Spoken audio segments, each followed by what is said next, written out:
안녕하세요. 지난 시간에 이어서 대한민국 최고의 강연 최강 1교시에서 강연을 맡은 의학박사 서민입니다.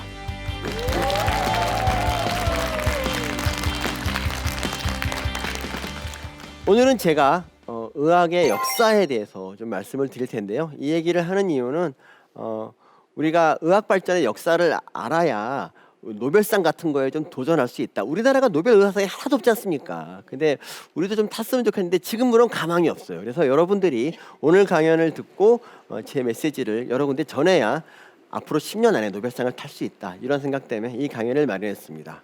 오늘 제가 여러분에게 들려드릴 강연 주제는 의학으로 읽는 세계사입니다.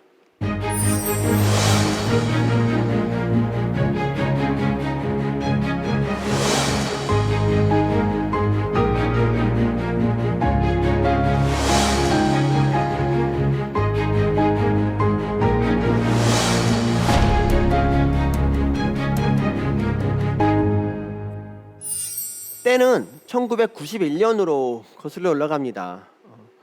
그때 알프스산에 올라가던 이제 독일인 부부가 있었습니다. 이분들은 평소 알려진 등산로 대신에 좀 다른 길로 갔는데요. 그 가다가 그 사진에 보이는 그런 시체를 발견합니다. 이걸 발견했을 때 얼마나 놀랐을까요? 그런데 이 시체가 보통 시체가 아니었다는 게 문제죠. 여러분 딱 보시면 알겠지만 이 시체는 왠지 죽은 지 얼마 안 됐거나 조금 노력하면 좀 살릴 수도 있어 보이지 않습니까? 그래 보이죠. 죽은 지 얼마 안 돼 보이잖아요. 그래서 이분들이 이제 이분을 막 살리려고 깨우기도 하고 막 여러 군데 말을 붙여봤지만 아무래도 틀린 것 같아서 경찰에 연락을 합니다. 사람이 죽었다. 그래서 경찰에 딱 와서 보고 나서 뭐라 그랬냐면은 이분은 얼마 전에 실종된 음악 선생 아닌가? 딱 그 모습인데? 라고 얘기를 합니다.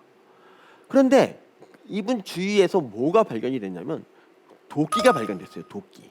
이 도끼는 되게 음악에 쓰이지 않지 않습니까? 그 다음에 활이 발견됐어요. 활. 그리고 온갖 것들이 발견됐는데 단검도 발견이 되고 그리고 신발도 아무리 빈티지라도 이게 범상치 않은 거였어요. 그래서 안 되겠다 싶어서 이제 거기 발견된 위치가 알프스산의 그 오스트리아 이제 영토 비슷한 데라서 오스트리아 이제 정부가 출동을 했습니다. 딱 보니까 이건 보통 게 아니에요. 최소한 이거는 5,000년 더 전에 그러니까 신석기 시대 사람인 거예요. 그래서 이제 일이 커졌죠. 그래서 이 발굴팀이 이제 파견이 됐고 이 팀은 저기 있는 그 얼음을 다 이제 녹여가면서 이 시체를 고의 이제 손상 없이 헬기로 태워서 연구실에 데려갑니다. 그게 바로 이겁니다, 여러분. 정말 죽은 지 얼마 안 될 것 같은 그런 모습이고 어떻게 근데 이분이 5,000년 동안이나 이 모습을 유지할 수 있었을까요? 이렇게 죽은 지 오래도록 그 피부나 근육이 남아 있는 거를 우리는 이제 전문 용어로 미이라라고 합니다. 미이라. 근데 이 미이라가 원래 표준 말은 미라예요, 미라. 근데 우리나라 그 여성분들 중에서 미라라는 이름을 쓰는 분이 너무 많아서 우리나라에서는 이게 편의상 미이라라고 부르고 있습니다. 네. 근데 이 미이라가 되는 방법은 여러 가지가 있습니다. 여러분이 미이라 하면은 떠오르는 나라가 어디죠? 이집트죠. 근데 이집트는 일부러 미라를 만들었어요. 인공 미라였죠. 내장을 다 빼고 뇌도 빼고 해서 만들었는데 이집트 말고도 그러니까 자연적으로 미라가 되는 나라가 되는 미라가 굉장히 많습니다. 그 방법 중에 하나가 건조된 거예요. 건조. 여러분 생선 같은 거 말리면 썩지 않고 오래 먹을 수 있잖아요. 그게 이제 그것도 미라도 그런 일종인데 그 남미, 브라질, 페루 이런 나라들에서는 이 건조한 나라거든요. 그래서 여기서 미라가 굉장히 많이 나옵니다. 그리고 또 두 번째 방법이 바로 냉동입니다. 냉동. 시체가 얼음 속에 계속 있으면은 시체가 썩지 않는 거죠. 세균들이 활동을 못해서 안 썩게 되는 거고요. 그리고 참고로 우리나라에서도 미라가 나오는 거 혹시 아세요? 우리나라 미라들은 이 조선시대 양반들이 너무 좋은 묘를 썼어요. 그래서 공기가 하나도 안 통해서 시체가 안 썩은 겁니다.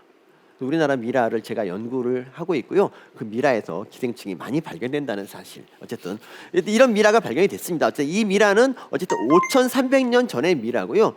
유럽에서 발견된 어떤 미라보다 더 오래된 것이라서 아주 각광을 받았습니다. 이 미라라는 게 왜 중요하냐면 우리가 과거 사람들은 어땠을 것이다 라고 생각하지 않습니까? 막연하게 생각하는데 그 과거 사람이 바로 우리 앞에 나타났을 때 그때의 충격은 이루 말할 수가 없습니다. 저도 미라를 많이 봤지만 볼 때마다 참 신기합니다. 어쨌든 이 미라를 대상으로 뭘 알아야 될까요, 여러분? 사인을 알아야 돼요. 사인. 왜 죽었는지. 왜 이 사람은 알프스산에 죽었을까? 나중에 이제 밝혀진 사인은 뭐냐면 그 당시에는 유포가 귀했어요. 유포가. 근데 이 사람의 위에서 유포가 나왔고 결국 그걸로 봐서는 이 사람이 그러니까 육포를 혼자 먹으려고 알프스산에 갔다가 강도한테 육포를 뺏기고 자기는 죽음을 당한 게 아닌가 이렇게 이제 결론이 났습니다. 그리고 그 다음에 해야 될 것은 이 사람의 건강 상태를 알아야 되는 거죠. 이 미라는 이가 굉장히 안 좋았어요. 이가 거의 닳아 있었는데 빠지기도 하고 왜 그러냐면 그 당시 사람들은 이를 안타깝기 때문에 어쩔 수 없습니다. 그리고 이제 또 뭐가 발견됐냐면 이 사람의 몸에서 이런 문신이 발견이 됩니다. 뭐 왼쪽에 십자 뭐 이런 것도 있고 막 그 빗살 무늬도 있고 막 그렇잖아요. 이런 문신을 어떻게 만드느냐?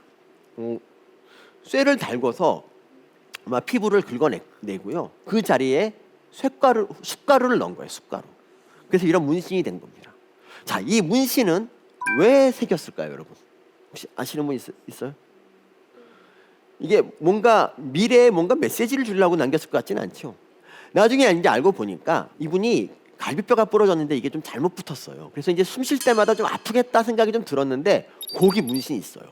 그리고 왼쪽 무릎에 관절염이 너무 심해가지고 이 연골이 다 닳아가지고 야, 이 사람 겁나 아프겠구나. 문신이 있습니다. 여기는 담석이 있어요. 담석. 와, 담석 있으면 이 정도면 아팠을 텐데 문신이 있어요. 그러니까 이 문신은 뭐냐? 그 당시에 그러니까 5,300년 전에 의료 행위였던 거예요. 근데 이런 생각을 할 수 있죠. 이 문신이 총 19군데나 발견이 됐는데 처음에 한두 번 해보면 이게 효과가 없거든요. 그런데 왜 계속 19군데나 문신을 했을까요? 그 당시 유일한 병원이 거기밖에 없었기 때문에 효과가 있건 없건 무조건 이거밖에 할 수가 없었습니다. 이렇게 한심한 의료를 했기 때문에 그 당시 사람들의 수명은 40세를 채 넘기지 못했습니다.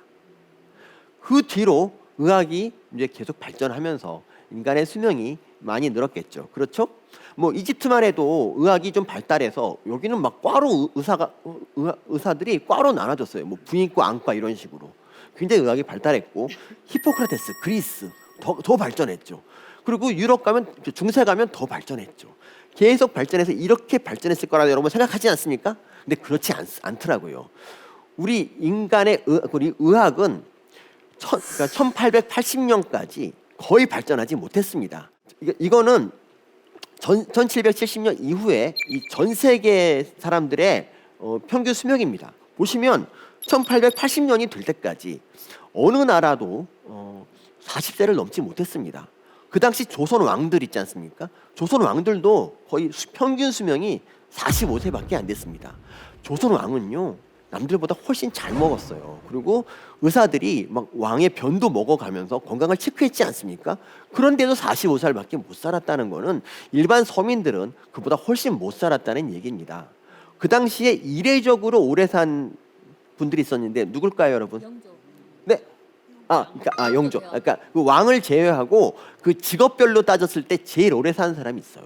그게 바로 아닙니다. 내시입니다. 내시들은 평균 70세를 넘겼습니다. 그 당시에. 어떻게 그럴 수 있었을까요, 여러분? 내시. 알고 보니까 이 남성 호르몬이 말입니다. 뭐 남자에게 근육을 만들어주는 좋은 일도 하지만 이게 남성 호르몬이 면역을 약화시켜서 사람의 수명을 단축시키는 거예요. 그래서 이 남자들 수명이 여자보다 좀 짧지 않습니까? 그게 바로 이 남성 호르몬 때문입니다.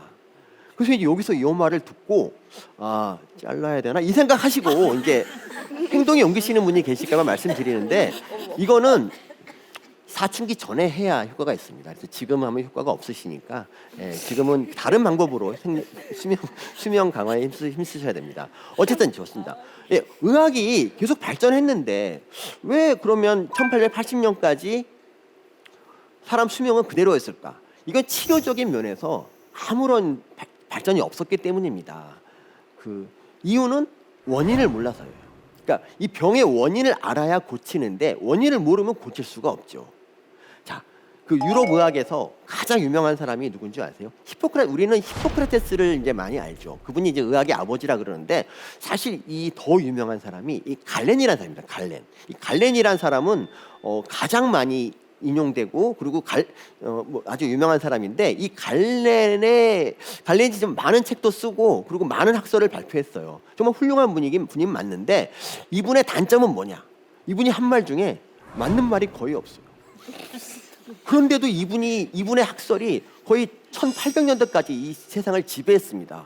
그러니까 이분이 오히려 의학 발전을 가로막은 분이죠. 이분 제자들이 워낙 강성이라서 이분과 다른 주장을 하는 사람이 있으면 암살을 당했습니다. 그 정도로 이분이 추앙을 받았는데 이분이 한 대표적인 삽질 하나를 보면은 이분이 사람이 아픈 이유는 체액이 불균형이기 때문이다라고 말을 합니다. 그러니까 이게 무슨 말이냐면 사람의 몸에는 4가지 체액이 있답니다. 피, 점액, 흑담즙, 황담즙. 피와 점액은 뭔지 우리가 알고 있습니다. 하지만 황담즙, 흑담즙은 지금도 뭔지 모르는 건데요. 어쨌든 이분의 머릿속에는 이 4가지가 균형을 이루고 있어야 되는데 이 균형이 깨지면 비로소 이제 그 병이 생긴다라고 얘기를 한 거예요. 근데 이분은 여기서 혼자만 이렇게 생각한 게 아니라 이걸 갖고 실천을 했어요. 널리 퍼뜨리기도 하고 실천을 했어요. 자, 이 체액 균형이 맞지 않는 사람을 치료하려면 어떻게 될까요? 피를 빼야 됩니다. 그래서 이게 전문 용어로 사열이라고 합니다. 사열, 블러드 레팅. 이 사열을 하는데 일단 사열도 막 사발로 피를 받았거든요. 굉장히 많이 받았어요. 그러니까 일단 아픈 환자가 오면 피를 한번 빼요. 물어봐요. 너 어떠냐? 아직도 안 좋아. 그럼 한 번 더 빼는 거예요. 그리고 계속 뺍니다. 이러다가 이제 그 조지 워싱턴 같은 사람들 있잖아요. 그러니까 조지 워싱턴은 사실 1800년 정도에 죽은 사람인데 거의 우리랑 큰 차이가 없는 사람이잖아요. 이분은 또 VIP고. 근데 이분이 왜 죽었냐면 이분이 인후염을 앓았거든요. 근데 인후염은 사실 있잖아요. 그냥 가만히 있으면 저절로 나을 수가 있어요. 거의 아마 그랬을 겁니다. 근데 이분은 VIP니까 굳이 의사를 불렀고요. 최고의 의사를 불렀습니다. 그 의사는 사열을 당시 제일 잘하는 의사였습니다. 그래서 이분이 피를 계속 뽑아요. 그러다가 2리터를 뽑아요. 2리터. 우리 인간은 말이죠. 피가 5리터가 있습니다. 1.5리터쯤 되면 뽑으면 약간 죽을 듯 말 듯 해요. 근데 2리터 뽑으면 확실히 죽어요. 그래서 워싱턴이 죽었죠. 그 의사가 뭐라고 하는지 압니까? 내가 이렇게까지 최선을 다했는데 죽은 걸 보면 중병을 알았으면 틀림없다. 다들 그 말을 믿었습니다. 근데 사열은 그러면 이렇게 말도 안 되는 이런 방법이 어떻게 2000년 가까이 행해졌을까요? 사열이 사실은 효과를 본 사람이 있기 때문입니다. 그러니까 피를 한 2번쯤 뽑히고 나면은 안 그래도 아파 죽겠는데 피를 뽑히고 나면 어떤 생각이 듭니까? 여기서 빨리 도망쳐야겠다. 그래서 어떠냐 그러면 나아졌어요 하고 가는 거예요. 그래서 이게 나은 사람들이 많이 기록이 된 겁니다.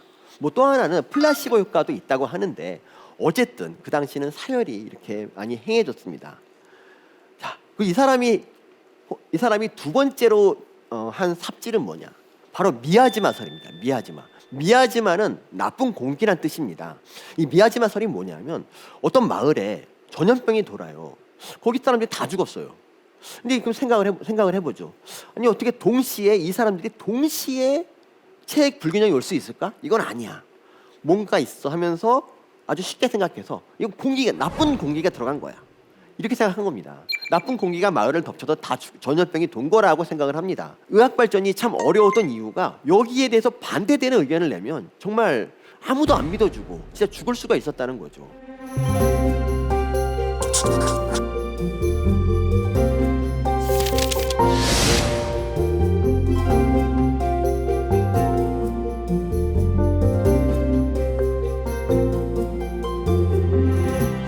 콜레라 있지 않습니까? 콜레라는 물을 통해서 되잖아요. 존 스노우라는 사람 말입니다. 콜레라가 물을 통해서 전파된다고 이제 주장을 했는데 의사들이 전부 다 무슨 소리야, 나쁜 공기, 뭐 쓰레기를 태우는 공기라든지 뭐 지진이 났을 때 지구 깊은 곳에 올라오는 공기, 뭐 습지 공기, 이런 것들이 원인이라고 막 아무도 자기 말을 안 믿어줘서 싸우다가 뇌졸중 걸려 죽습니다. 여러분 또 혹시 잼멜 바이스라고 아세요? 잼멜 바이스? 서프라이즈에도 나왔던 유명한 사람인데, 이 잼멜 바이스는 어떤 사람이냐면 오스트리아 의사인데요. 이 당시 이제 그 산모들이 산염열이라고 있습니다. 산염열. 산염열은 뭐냐면 애나인데 이제 세균이 감염돼서 이제 산모가 막 열나다가 죽는 게 바로 산염열이에요. 옛날 뭐 단종 어머니도 산염열로 돌아가셨는데, 어쨌든 이 산염열이 굉장히 많은 사람을 죽이던 시절이었어요. 근데 이상하게 병원에서 더 산염열이 많이 발생해요. 그래서 이 사람이 조사를 했더니 알고 보니까 의사가 환자가 죽으면 막 죽지 마, 안 돼 이러다가 그 손에 세균을 묻혀가지고 그 손으로 씻지도 않고 바로 산모한테 가서 애를 받은 거예요. 그러니까 산모가 당연히 산염열에 걸려. 차라리 길가에서 낳는 산모들보다 병원에서 애를 낳으면 더 많이 죽은 이유가 바로 그거였어요. 이 사람은 이걸 이제 깨닫고 나서 세균인지 잘 모르지만 뭔가가 이제 손을 통해서 전파됐다고 믿고 의사들한테 손을 씻자고 캠페인을 벌입니다. 이게 나쁩니까, 여러분? 근데 의사들이 막 화를 내는 겁니다. 아무도 안 믿어요. 내가 사람을 죽였다는 걸 도저히 인정할 수 없었던 거죠. 그래서 이제 이 사람이 결국 정신병원에 가서 혼자 미쳐서 의사 나쁜 놈 이러다 이제 정신병원 가서 결국 이제 쓸쓸히 이제 죽었는데, 이 사람이 왜 이 사람 말을 아무도 안 믿는 이유가, 그러니까 첫 번째는 싸가지가 없어서예요. 그러니까 원래 이제 제가 만약 이 사람이었으면 이렇게 하겠죠. 야, 우리 손 좀 씻으면 안 될까? 손 좀 씻자. 아유, 씻자. 내가 씻겨줄게. 이러면 뭐 좀 쉴 수 있어요. 그런데 이 사람은 이랬어요. 의사들 모아놓고 당신들은 살인자야. 누가 씻겠습니까? 씻던 사람도 안 씻죠. 근데 더 큰 이유가 있습니다. 두 번째 이유가 이 의사의 손을 통해서 전파되는 그 뭔가를 증명하지 못했습니다. 우리 그 당시에는 현미경이 없었습니다. 현미경으로 이 세균을 보여주면서 자, 이게 바로 너 그 균의 정체야 라고 하면은 이게 믿는데, 맞잖아요. 그게 뭐냐고 말해도 할 말이 없었어요. 그래서 이게 안 된 겁니다. 그래서 저는 말이죠, 이 의학의 역사 중에서 최고의 발명품은 바로 현미경이다라고 말합니다. 이 현미경이 세균을 비로소 볼 수 있게 된 것이 바로 1880년입니다. 그 전에 물론 현미경이 나오긴 나왔어요. 뭐 17세기쯤에 로버트 후크라는 사람이 현미경을 만들었는데, 그 현미경은 뭐 자기 손이나 확대하고 길 가는 뭐 벼룩이나 확대하는 정도, 이 정도밖에 못했고 1000배, 그러니까 세균을 볼 만한 레벨이 안 됐습니다. 그러다가 이제 1880년에 이제 그 고배율로 올려도 이 상이 깨지지 않는 혁명적인 렌즈가 나오면서 비로소 세균을 볼 수가 있었어요. 그래서 이제 코어 같은 사람이 이제 깜짝 놀랍니다. 아니, 이럴 수가. 지금까지 사람을 죽였던 건 대부분 세균이잖아. 이거를 깨닫습니다. 그래서 점시오리가 나오게 된 거죠. 점시오리. 점시오리는 모든 병의 원인은 바로 세균이다, 이런 이론입니다. 예. 그 다음에 의학이 이제 굉장히 많이 발전을 했고요. 이거는 이제 그 영국의 경우인데, 보시는 바와 같이 1880년 이후부터 수명이 굉장히 늘어나잖아요. 거의 2배 가까이 늘었습니다. 그러니까 현대 의학은 말이죠, 인간의 수명을 늘림으로써 자기의 위력을 증명을 했고요. 그래서 대부분의 나라에서 전통 의학이 다 사그라들어요. 근데 이 수명이 느는데 가장 큰 공헌을 한 건 뭘까요, 여러분? 혹시 아세요? 수명이 2배가 되는데 가장 크게 공헌한 거. 네, 예, 맞습니다. 백신. 그렇죠, 백신이죠, 백신. 이 그래프를 보면은 이 백신의 위력이 나타나는데, 맨 아래 이 빨간 줄이 뭐냐면 이게 일반 수명이에요, 이거. 근데 그 위에 줄은 뭐냐면 한 살까지 살았을 때는 얼마를 사는가? 훨씬 뛰지 않습니까? 거의 45세를 넘죠. 그 위에는 2살까지 살면 어떻게 되는가? 2살까지 살면 거의 55세. 수명이 15살이 늘어납니다. 그러니까 이게 뭐냐면요, 우리가 이제 세상에 태어나잖아요. 그럼 온갖 작균들이 그러니까 아이들을 노리고 이제 쳐들어옵니다. 엄마 항체로 버티는 것도 한계가 있어서 그 당시는 돌이 되기 전에 죽는 경우가 굉장히 많았습니다. 그래서 여러분, 돌잔치 있지 않습니까? 뭐 다 아시겠지만 과거에는 돌잔치가 거의 마을의 경사였던 거죠. 지금이야 돌잔치 부르면 이제 막 짜증내고 그러지 않습니까? 근데 그게 가능해진 게 바로 이 백신 덕분입니다. 이 백신, 그러니까 이 아이가 1살 전에 죽는 가장 큰 원인은 바로 잡균들인데 이 잡균을 막아주는 게 바로 백신이거든요. 그래서 이 백신이 수명 증대에 가장 큰 공헌을 한 겁니다. 그런데 이 백신을 만들려면 어떻게 할까요? 이 백신이라는 거는 이론적으로 이 세균을 이제 현미경으로 보면서 고문하고 막 가열도 하고 막 괴롭혀서 결국 세균을 빈사 상태로 만들거나 죽이거나 한 다음에 사람에게 넣어주는 게 바로 백신이에요. 그러니까 현미경이 없으면 이거는 불가능한 겁니다. 근데 현미경이 나오기 전에 딱 하나 그 백신이 만들어진 게 있습니다. 그게 뭐냐면 바로 천연두입니다. 천연두. 이건 뭐냐면 이제 천연두에 걸린 사람인데 천연두에 걸리면 한 대략 30% 정도가 죽어요. 그것도 되게 높은 치사율이죠. 하지만 그 나머지 천연두에서 회복된 사람은 어떻게 될까요? 바로 이런 얼굴을 가지고 몸 전체에 고름이 잡힌 상태로 살아야 됐습니다. 그러니까 1500년대 어떤 통계를 보니까 전 세계 인구가 5억이었는데 그중에 1억 명이 천연두로 죽었다는 그런 통계가 있더라고요. 그러니까 천연두는 그 당시에 굉장히 나쁜, 그러니까 최악의 질환이었던 거죠. 그 예전에 혹시 불법 비디오 보신 분들 혹시 비디오 테이프 보신 분들 계세요 혹시? 비디오 테이프 볼 때 이런 게 나와요. 여러분, 불법 비디오는 호환 마마보다 나빠요라고 말합니다. 호환은 호랑이한테 잡혀먹는 거니까 그럴 수 있다 치는데 이 마마가 바로 천연두거든요. 여러분, 불법 비디오가 이거보다 더 나쁩니까? 아니죠. 이건 제가 그걸 보면서 저는 어이가 없었습니다. 아무래도 천연두랑 비교하는 건 좀 오바다라고 생각을 했습니다. 그래서 천연두는 이렇게 무서운 질환이었고요. 그래서 인간이 어떻게 이 천연두를 막을까를 고민을 많이 했어요. 그러다가 생각한 게 뭐냐면 그 당시는 면역이 뭔지도 모르던 상황이었는데 이 사람의 천연두에 걸린 사람의 고름을 빼다가 조금 말린 다음에 다른 사람의 코에다가 넣어주는 거였어요. 이러면은 사람이 천연두를 나중에 알아도 조금 덜 앓게 되더라고요. 그래서 이게 정말 인간의 정말 집단 지성의 힘인데 면역을 모르던 시기에 이런 일을 했다는 거죠. 근데 이거의 문제점은 두 가지가 있어요. 이 고름집에 있는 균들은, 고름이라는 게 뭐냐면 우리 천연두 바이러스가 우리 백혈구랑 싸우다가 이제 남은 상처들이, 그러니까 남은 폐잔병들이 이제 고름이거든요. 이 고름을 넣어주면 대부분이 이제 맛이 간 바이러스겠지만 일부 쌩쌩한 바이러스가 있었어요. 그 바이러스가 들어가면 천연두 걸려서 죽는 겁니다, 이 사람. 그러니까 안 걸릴 수도 있는데 괜히 걸려서 죽게 되는 거고요.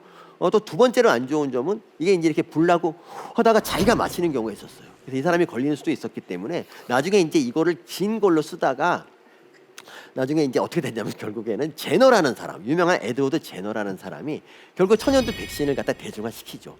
물론 천연두 백신을 이 사람이 만든 건 아닙니다. 우리가 소에 대해서 좀 고마워해야 되는 게, 소라는 애들은 농사도 도와주고 한우라는 걸 제공해주지 않습니까? 곱창도 다 소죠. 근데 이런 거 말고도 이 소는 이 천연두 백신을 우리한테 제공해 준 것만으로도 사랑받아야 됩니다. 이 소도 천연두가 있어요. 이걸 우두라고 하는데 소의 천연두랑 사람 천연두랑 친척입니다.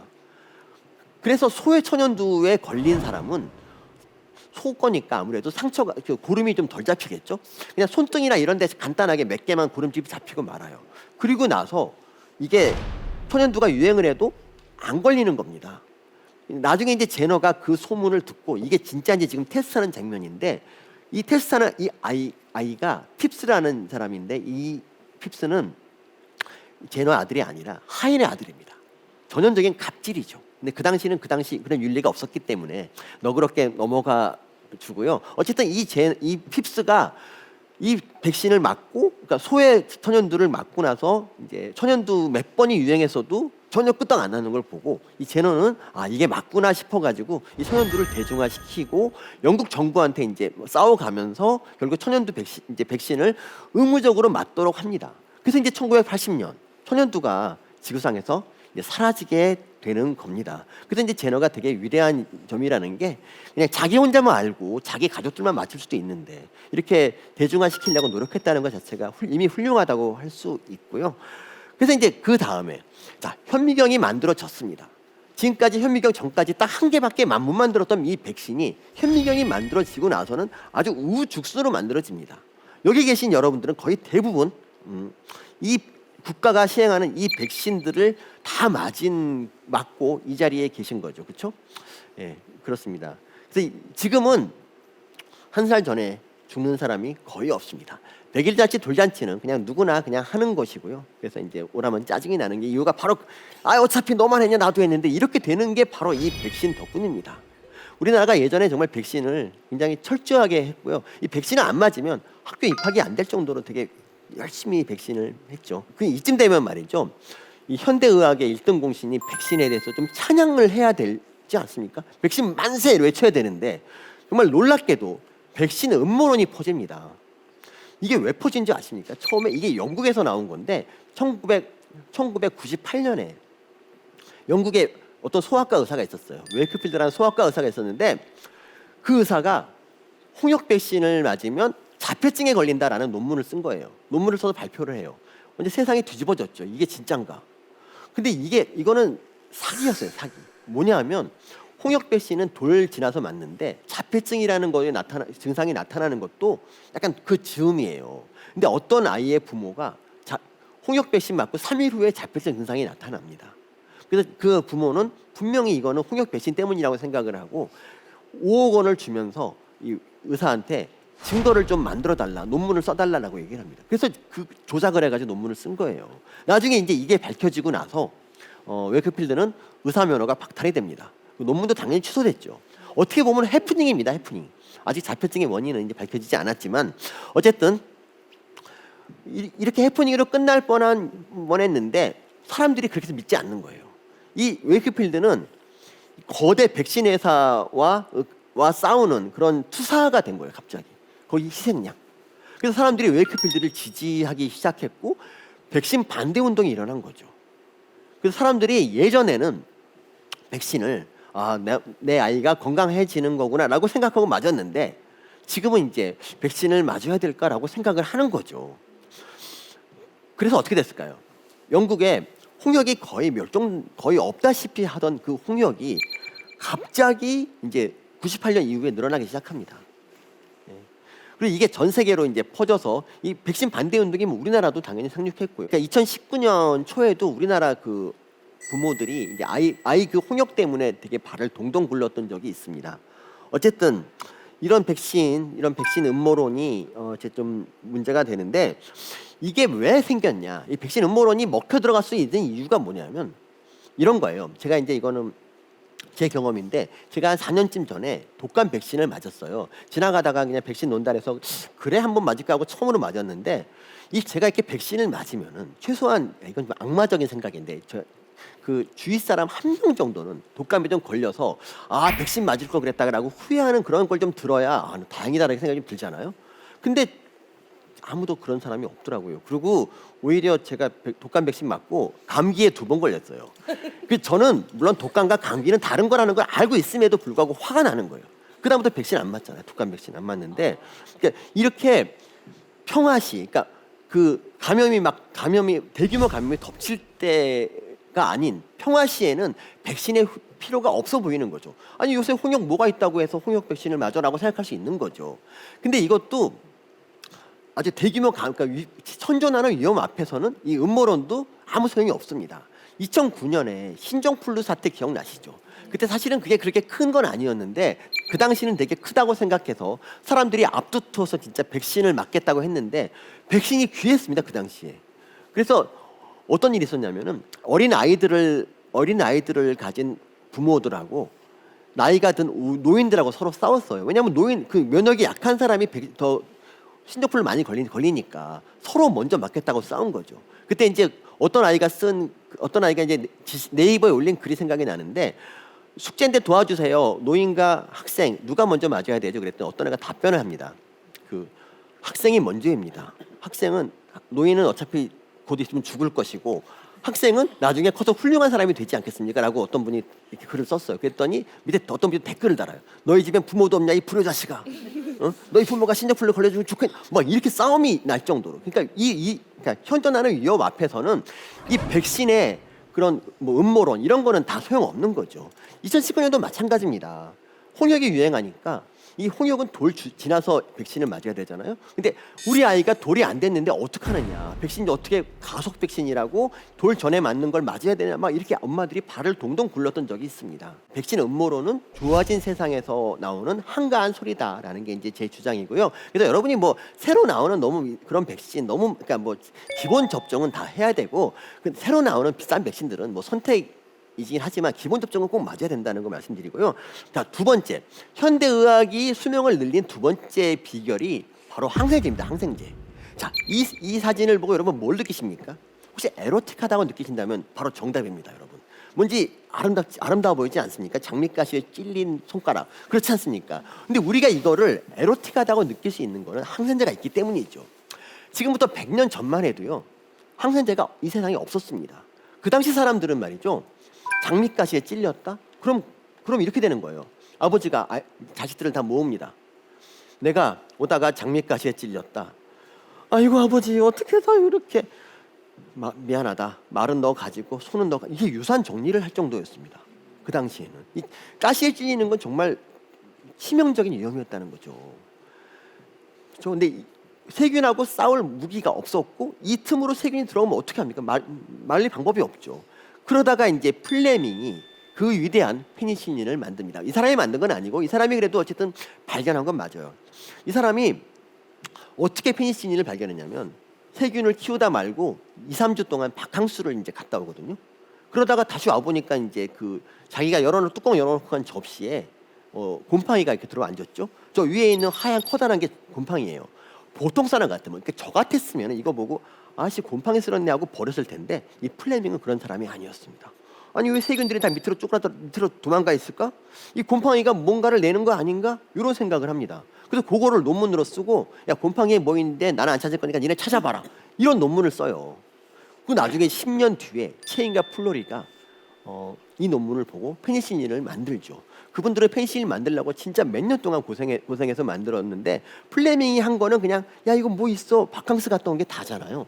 그럼에도 불구하고 플레밍이 위대한 거는 이 플레밍이 없었으면은 페니실린이 나오려면 몇십 년 더 있어야 됐지만 그 체인과 플로리가 없었어도 누군가는 그 논문을 보고 페니실린을 만들었을 거거든요. 어쨌든 그래서 항생제가 나오기 시작을 하고 항생제가 이제 계속 개발이 됩니다. 이 항생제가 많이 나오면서 이제 우리가 드디어 장미 축제를 할 수 있게 됐습니다. 지금 이 장미 축제 가는 거 위험하지 않잖아요, 그렇죠? 그런데 이제 우리가 항생제를 계속 만들고 세균한테 이겼다고 선언하는 순간 이상한 일이 벌어집니다. 세균들이 항생제가 만들어질 때마다 족족 내성을 만드는 거예요. 처음에 페니실린 나오고 나서 세균이 당황해서 내성을 만들기까지는 수십 년이 걸렸는데 그 다음부터는 오늘 만든 항생제에 내일 저항성이 생기는 일이 생깁니다. 아무리 항생제를 새 걸 만들어도 얘네들이 바로 내성을 만드는 거예요. 그래서 이 슈퍼자가 붙으면 되게 좋은 말 많잖아요. 슈퍼맨, 뭐 슈퍼우먼, 슈퍼우먼 모르겠다. 어쨌든 슈퍼마켓 좋은 거 많잖아요. 근데 이 슈퍼박테리아는 뭐냐면 인간이 만든 어떤 항생제에도 듣지 않는 그런 박테리아가 바로 슈퍼박테리아입니다. 이거는 답이 없는 거고요. 한 3년쯤 전에 우리 개한테 물린 사건 혹시 있지 않나요? 한일관 대표가 개한테 물렸죠.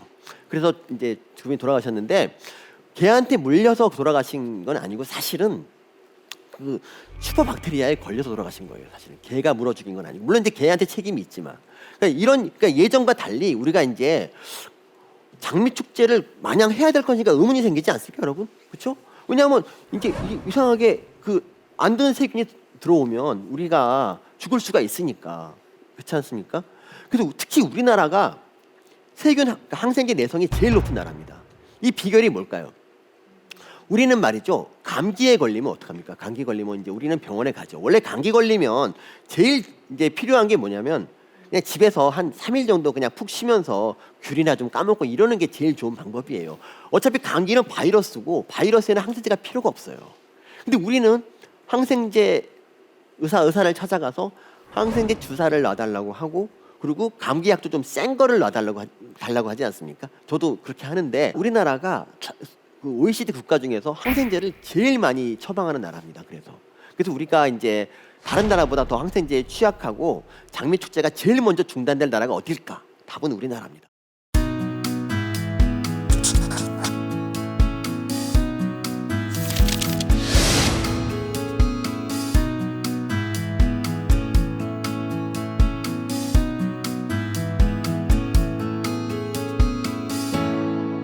자, 지금까지 보시면 백신으로 온갖 작균을 만드는 데 성공했지만 아직까지 세균에 대해서는 완전히 세균을 이겼다고 할 수 없고 오히려 세균한테 좀 끌려다니고 있는 느낌이 좀 들어요. 그러니까 지금 우리 유일한 방법이 항생제를 살살 쓰는 거. 그러니까 안 쓰는 척하다가 세균이 방심할 때 딱 항생제 쓰기 이런 방법밖에 없습니다. 그러니까 이게 아직까지 현대의학이 더 갈 길이 많다는 얘기죠. 그렇죠? 암도 마찬가지입니다. 여러분, 암이 정복됐다 생각하십니까? 아직 아니죠. 암은 그냥 암이 왜 생기는지 잘 모르기 때문에, 그러니까 원인을 모르면 치료법도 없지 않습니까? 그래서 암이 그냥 왜 생기는지 모르기 때문에 그냥 암이 생기면 기껏해야 그냥 멀쩡한 조직까지 해서 아주 넓게 도려내고 항암제 주는 게 이제 고작이에요. 지금까지는. 그렇죠? 그래서 지금 보시면 뭐 위암 같은 거는 많이 이제 그래도 조기 발견이 되긴 했지만 아직도 암은 우리에게 전체 사망률의 3분의 1이 암으로 죽을 만큼 아직도 암은 무서운 겁니다. 그렇죠? 그거 말고 고혈압은 우리가 정복했을까요? 고혈압? 제가 고혈압을 우리가 이제 정복했다 생각하시는 분도 계시겠지만 고혈압의 99%에서 원인을 모릅니다.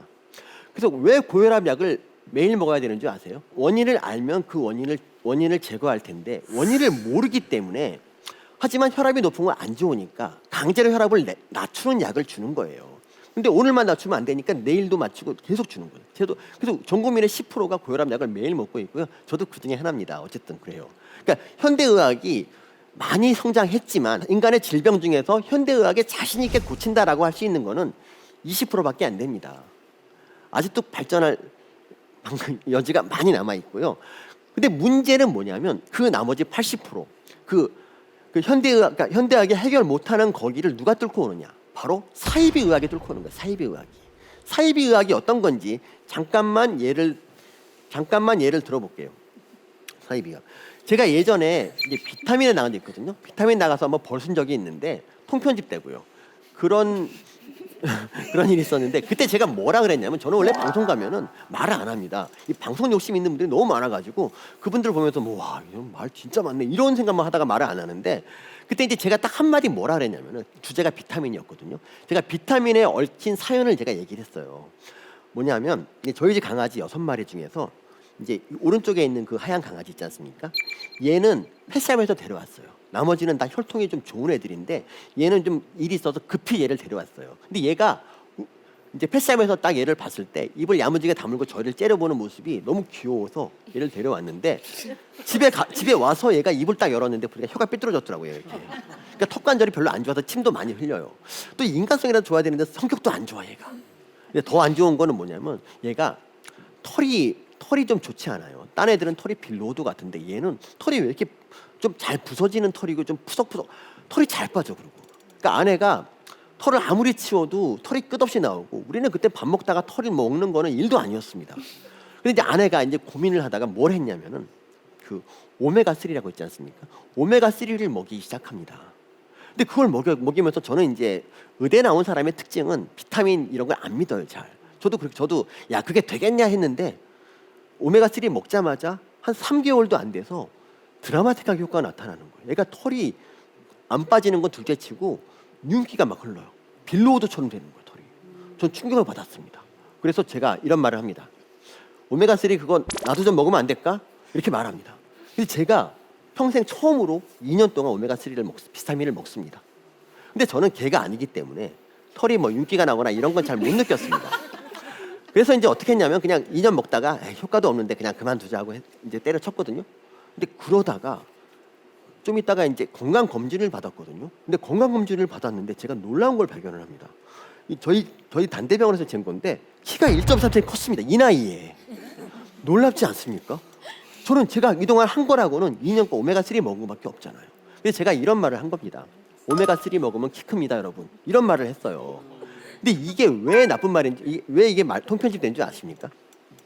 이거는 개인의 경험을 일반화한 거잖아요. 이걸 전체에 대입할 수는 없는 거죠. 그렇죠? 제대로 제가 이런 말을 하려면 최소한 10명, 그러니까 20명을 골라서, 중년 남자 20명 골라서 10명은 오메가3를 주고 나머지 안 주면서 정말 2년 후에 키가 크는지를 봐야 되는 거죠. 이 정도는 해야지, 그리고 70%가 컸다 정도 되면은 얘기할 수 있는 거죠. 그렇죠? 근데 저는 그걸 안 했기 때문에 이게 통편집이 되는 게 맞아요. 어떤 사람이 뭐 이거 보고 이 방송 보고 오메가3 먹었다가 키가 안 크면 얼마나 좌절하겠습니까? 그렇죠? 그러니까 이런 통편집이 맞는데 제가 지금 말한 것처럼 20명을 골라서 실험을 미리 해보는 거, 이런 걸 바로 임상시험이라고 하는 겁니다. 임상시험.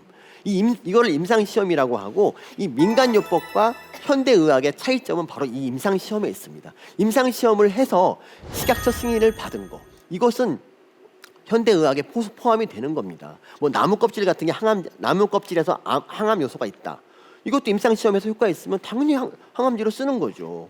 그러니까 우리가 무조건 현대의학이 민간을 배척하는 게 아니라 임상시험이라는 과정을 거쳐야 된다는 거죠. 근데 이걸 안 거친 것들이 너무 많습니다. 너무 많고, 이것들이 그 현대의학의 그 허점을 파고 들어서 내가 진짜 이거 먹으면 암이 낫는다, 이런 얘기를 하고 있는 겁니다. 예를 들어 볼까요? 혹시 뭐 산에 가서 암에 나은 사람 혹시 아시죠? 아마 주위에 그런 분 한 분쯤은 있을 겁니다. 아마 들어는 봤을 겁니다. 근데 그 사람이 어떻게 암에 나은 줄 아세요? 나머지 100명이 올라가면 99명은 죽고 그 사람만 살았거든요. 살아있는 사람이 말을 하는 겁니다. 이것도 마찬가지입니다. 이것도 전형적인 사이비 의학의 하나입니다. 이 강아지 구충제가 왜 갑자기 떴을까요? 2016년 어떤 미국 사람이 티펜스라는 사람이 이제 폐암 말기였는데 갑자기 이 사람이 이제 개 구충제 먹고 암이 나왔다고 하지 않습니까? 이걸 어떤 나라에서도 임상시험을 하지 않거든요. 우리나라도 안 하고 임상시험 안 하는데, 여기에 대해서 이제 사람들은 말합니다. 야, 의사들 니네들 항암제로 떼돈 벌다가 이제 막히니까 지금 뭐 이거 싫어하는 거 아니야, 이렇게 말합니다. 근데 그렇지 않습니다. 어떤 나라도 이거 항암제 안 하는 이유는 할 필요가 없기 때문이에요. 그러니까 산에 가서 암이 나은 사람이 있다고 해서 암 환자들을 데리고 산에 올라가는 그런 나라가 있을까요?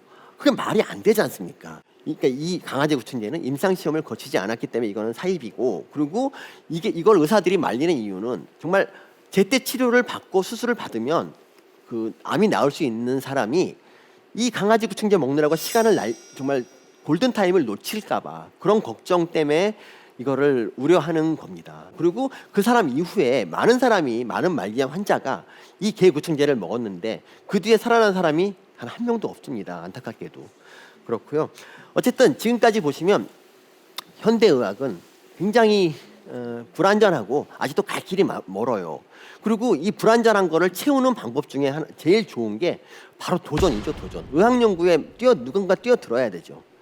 그러니까 이 도전이라는 거는 늘 안전한 것만은 아닙니다. 제가 기생충을 먹는 거, 이건 정말 안전하고 도전이라고 칠 수도 없습니다. 이거는 아무것도 아니에요. 근데 이런 연구가 있습니다. 이 에볼라 바이러스라고 혹시 아세요? 들어보셨죠? 아프리카에서 수시로 발생해서 아프리카 사람들을 공포로 몰아넣는 이 에볼라 바이러스는 아직까지 어떻게 감염되는지도 모르고, 바이러스는 분리를 했는데 치료약도 모르고 백신도 없습니다. 아직까지. 그렇기 때문에 이 에볼라 바이러스는 공포의 대상이고요. 치사율이 무려 70%입니다. 70%. 그러니까 전 세계가 늘 걱정하는 게 이 에볼라가 아프리카 이외에 다른 나라 퍼지면 어떻게 될까 막 걱정하는 거죠. 이 도시화된 그런 곳에 퍼지면 에볼라가 순식간에 퍼져서 정말 지구 전체에 재앙이 닥칠 수가 있거든요. 실제로 2014년 에볼라 바이러스가 발병했을 때 여기서 이제 있던 미국 의사가 자기 나라 가서 발병을 했어요. 미리 알았기에 망정이지. 하마터면 미국 전역에 퍼질 뻔한 그런 무서운 사건이었는데, 근데 언제까지 이 에볼라가 아프리카 밖을 벗어나지 못하기만을 기도해야 될까요? 누군가는 에볼라를 연구를 해야 되지 않겠습니까? 그렇죠? 그렇죠. 에볼라 연구를 해서 치료법을 알아내거나 백신을 만들어야 되지 않습니까? 그러려면 이 에볼라를 연구를 해야 되는 겁니다. 근데 이 연구가 굉장히 어려운 연구입니다. 왜냐하면 에볼라 바이러스를 쥐한테 찔러 넣어야 됩니다. 근데 쥐한테 찌르다가 모르고 자기 손가락에 찌르면 어떻게 될까요? 에볼라 걸리는 거죠. 이런 식으로 죽은 사람이 10명이 넘습니다. 그러니까 이건 되게 위험한 연구인데 전 세계 많은 나라에서 많은 사람들이 이 연구를 하고 있는 거죠. 되게 감동적이지 않습니까? 기생충 연구는 정말 될 것도 아니라는 거죠. 근데 이 중에 누군가가 에볼라 바이러스의 치료약을 만든다. 그럼 어떻게 될까요, 여러분? 그럼 그 사람은 노벨상을 받는 겁니다, 여러분. 이 노벨상이라는 거는 이 어려운 분야에 도전한 거에 대한 보상, 그게 바로 노벨상이고요. 이건 다시 말해서 의학 발전을 네가 견인했다, 이런 감사패라고 할 수 있습니다. 전 세계에서 많은 사람이 노벨 의학상을 받았죠. 우리나라 안타깝게도 없습니다. 정말 더 안타까운 거는 우리 이웃 일본 있지 않습니까? 일본이 노벨 의학상을 굉장히 많이 탔고요. 약간 제가 말씀드린 2018년 그 면역 항암제 그것도 그 사람이 일본 사람이 만들었습니다. 우리는 그럴 때마다 어떻게 하는 줄 아세요? 댓글을 달죠. 아 역시 한국은 안 돼. 뭐 이런 댓글을 달고 이제 막 자학을 하는 겁니다. 그리고 이제 교수를 욕하죠. 야 의대 교수들은 뭐하냐 이런 것도 서민 너 뭐하냐 이런 댓글을 우리가 달아요. 근데 이게 매년 벌어지는 일입니다. 너무 슬프지 않습니까? 그래서 이 의학 연구를 좀 많은 분들이 좀 했으면 좋겠고 우리 사회가 도전을 좀 안 한 나라지 않습니까? 이 도전하는 나라를 좀 만들어주면 좋겠다는 게 이제 제 생각인데 이 도전하는 나라들은 그러니까 어떠냐면은 도전하는 나라의 꿈이 그거예요. 초등학교 저학년 때는요 기본 우주 정복입니다. 도전. 그리고 그러다가 나중에 좀 올라가면 지구 정복으로 바뀌어요.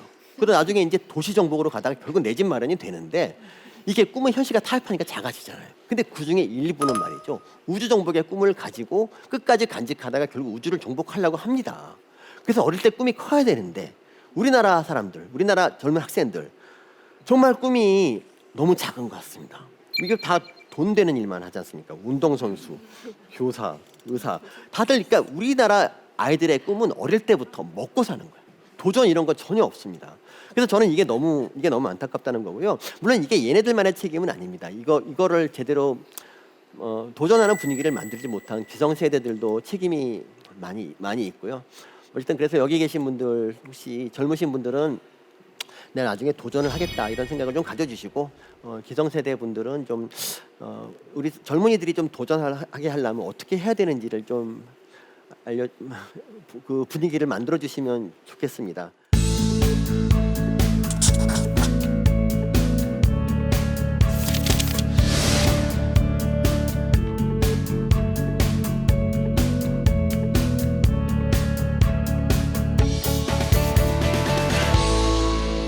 오늘 강연을 들으시면서 혹시 궁금한 점이 있었던 분들 아주 편하게 질문해 주십시오. 예, 저분. 네. 최근에 AI에 관심이 생겨서 네. 자료를 좀 찾아봤었는데요. 네. 그 전문 영상의학 전문가보다 AI가 영상 판독을 더 정확하게 한대요. 그래서 보고 미래에는 진짜 AI가 의사까지 대체할 수 있지 않을까 하는 생각도 들었거든요. 아니. 현재 의학 분야의 AI 기술은 어느 정도 수준까지 왔나요? 지금 이제 깜찍한 질문 감사드립니다. 지금 AI가 암에 있어서만 이제 좀 확립이 됐고요. 다른 거는 아직도 멀었습니다. 그리고 이게 이제 그 위암 있지 않습니까? 이게 미국 환자를 대상으로 한 거기 때문에 위암 같은 거 우리나라가 훨씬 잘 알아요. 그러니까 위암에 있어서는 AI를 굳이 믿을 필요가 없다는 거고, 그리고 이제 AI가 나오니까 의사가 필요 없다 이런 생각하시지만 사실 그렇지 않습니다. 우리가 내비게이션 있지 않습니까? 내비게이션이 있어도 결국 판단은 제가 하잖아요. 그러니까 내비게이션이 가끔 이상할 때가 있지 않습니까? 내비게이션이 갑자기 유턴을 해요. 그 말 믿고 했는데 정말 논길이 나오더라고요. 그래서 어쨌든 그럴 수 있잖아요. 근데 어쨌든 최종 판단은 의사가 하는 겁니다. 그러니까 나중에 의료 사고가 났을 때 야 AI가 그래서 난 몰라 이렇게 할 수 있을까요? 의사는 모든 거에 책임을 지고 결정을 내리는 존재이기 때문에 AI가 도움이 될지 있을지언정 결국 의사는 앞으로도 계속 필요할 것이다. 이런 생각을 이렇게 말할 수 있습니다. 마지막으로 오늘 강연을 한마디로 정리해 보자면 의학의 역사를 알아야 더 건강하게 살 수 있다. 이로 정리할 수 있겠습니다. 이건 뭐냐면요. 우리가 역사를 배우는 이유가 뭘까요? 이 과거의 실수를 되풀이하지 말고 그리고 현재를 더 잘 살고 그리고 미래를 설계하기 위함이 아니겠습니까? 의학의 역사도 마찬가지입니다. 의학의 역사를 알아야 우리가 이 의학이 지금까지 오기까지 얼마나 고된 도전이 있었을까 이걸 알 수 있고 그리고 미래에 어떻게 될 것인가 이거를 예측하고 설계할 수 있지 않습니까? 그래서 이렇게 멋진 한 줄로 정리를 해봤습니다. 지금까지 대한민국 최고의 강연 최강 1교시 서민이었습니다. 감사합니다.